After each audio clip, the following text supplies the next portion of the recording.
What's going on, everybody? Today we're going to be going over E100 101, or as I like to call it, E101. in this video we're basically just going to be going over all the basics and basically just a guide video on how to play the E100. So I'm going to be here with my good buddy Vakor. Vakor, say hello to everybody. What's up, man? So we're just going to be going over the basics on how to play the E100. This is a very beginner friendly tank, and because of that, a lot of new players decide to go for this line. Alright, so we'll be going over how to play this as well as how to play against it. Now, standard AP in the E100 with calibrated shells, the penetration is about 279 millimeters, whereas with heat it is right up on 350. So E100, big thing, side scraping, right?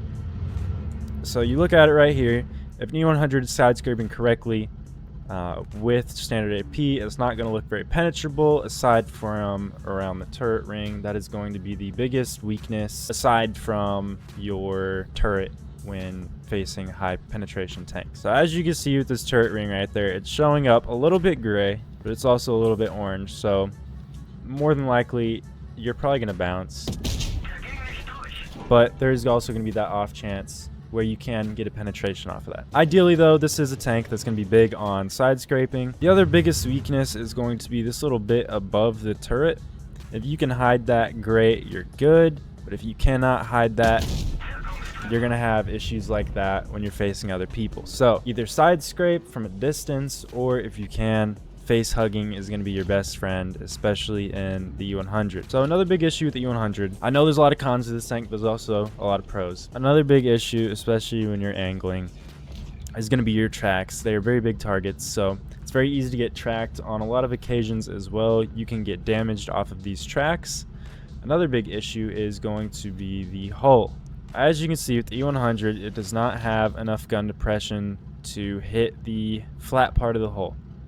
Now, if you're facing a kind of higher tank with gun depression like the AMX M4 MLE, for example, they're going to be able to get shots off on your deck, and that is going to be terrible for your health. So looking at this tank straight on, you know, it's pretty standard, and the line for this tank is this same theme where it's pretty armored everywhere except for the lower plate. That is going to be the biggest damage spot on the E100. Now, if you put heat into factory premium shells, that becomes a different story. With the E100, the whole turret from the front is going to be penetrable, so to counter that, you want to be able to angle your turret. So with heat, obviously that front part of the turret becomes red, excluding the front part of where the turret ring surrounds. Now when doing this, you are opening up your side of your turret to be penetrated.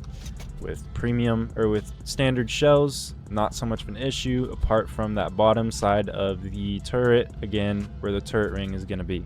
Another big theme you're going to find with this tank is wiggling is going to be your best friend, because as you just saw, with the turret being penetrable on two different spots depending on how you're angled, when you wiggle, that makes it a little bit more difficult for the enemy to hit it on those penetrable spots.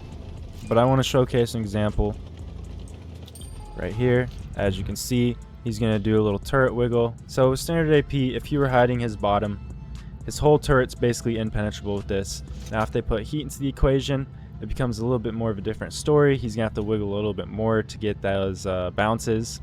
But nonetheless, wiggling is going to be your best friend at this tank. So common theme with a lot of Germans is going to be side scraping. Side scraping is going to be another best friend in this instance. These tanks have a significant amount of side armor, which means side scraping, if you come out at an angle, you're going to be able to bounce a lot of shots. So when you're doing this, you want to try to hide as much as you can on the front half of your tank, so that way they're forced to have to take shots off the side of your tank. Now, if they're looking at you, you want to try to avoid looking right at them, because then that opens up the front of your turret, as we just talked about, where that becomes penetrable. So if you're in an instance where they're looking at you and you're coming up right here, the side of you is going to be poking out, but that is okay, because the way that you're angled right now is not going to be penetrable from pretty much any tank. Now I believe that back engine deck is penetrable. Are you able to hit that from there? Yeah. So that's the one thing. Most people won't know about that, though. Yeah. That's the one thing that you have to worry about on this tank, is going to be that back engine deck when you're side scraping, but most people are not going to know to shoot that. especially if you're going up against newer players. However, if you're going up against the more experienced players, you might run into that issue. So that is about all that we can think of right now for the main pros and the cons of the tank, how to use that. We're going to do some public battles and try to kind of showcase in real time how to play the tank and what some of these examples would look like. So for me, on the consumables for this tank, I usually run the multi-purpose restoration pack, the repair kit, and adrenaline.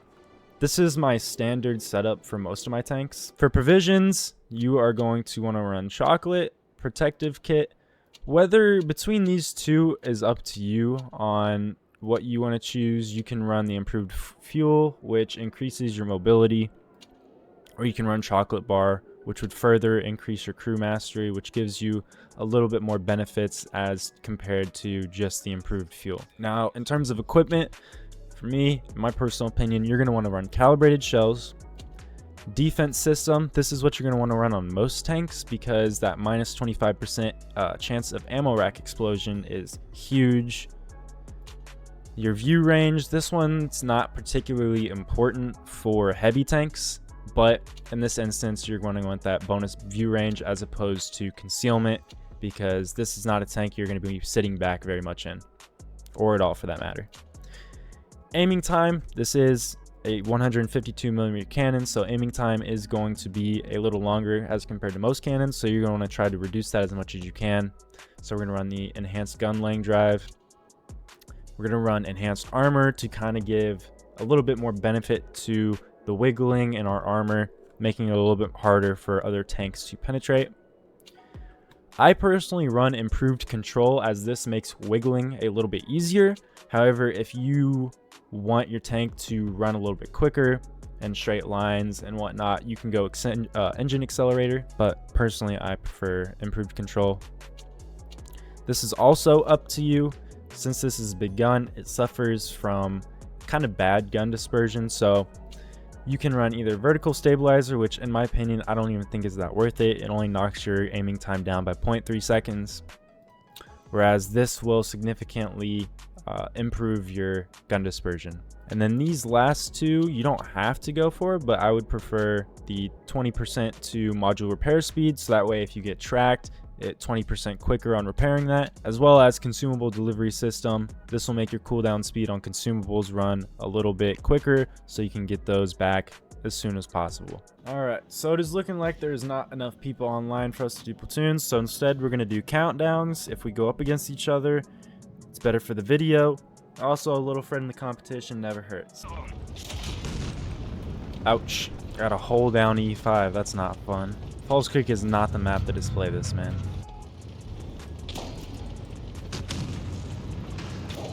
As you can see, we're getting these bounces as we are angling our turret away from this man. This dude just said die by cancer, rats.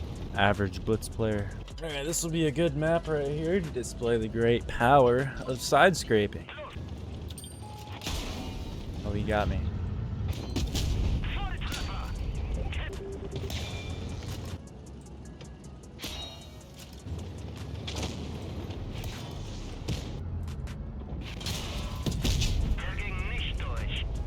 As you can see, the gun dispersion on this tank is not perfect, unfortunately, but when you can hit, it usually packs quite a punch.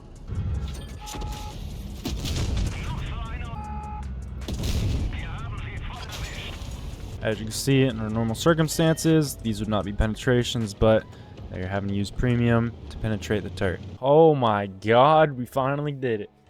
We actually got a battle. And it's gonna be our last one. Uh-oh. Ow. Ah! Caro! Help me! Alright, so my final thoughts for this tank. Now, E100 does hold a very special place in my heart. This was my very first tier 10 on this game. So when I say it is very beginner friendly, I mean it is very beginner friendly. The whole line in general, as a matter of fact, is very beginner friendly.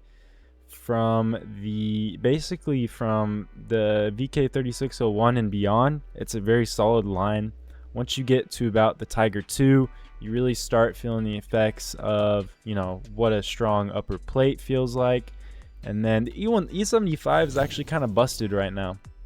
Its armor is a little wonky in my opinion, a little stronger than it should be, but nonetheless, it is a very beginner friendly line. The E100 I think is due for some sort of rework. 2200 DPM for a tier 10 heavy does not really cut it in today's economy, as one would say. But I would like to see a rework on it at some point. I don't imagine that would come anytime soon, but in my opinion, I would personally give E100, I would give it a 6 out of 10.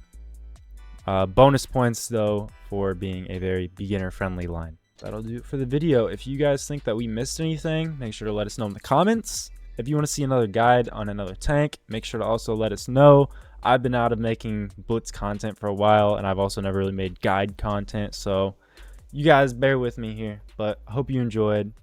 Let us know in the comments if we missed anything or if we need to go over another tank. But I will see you guys next time. Have a great rest of your night or day or wherever it is. I love you. Mwah.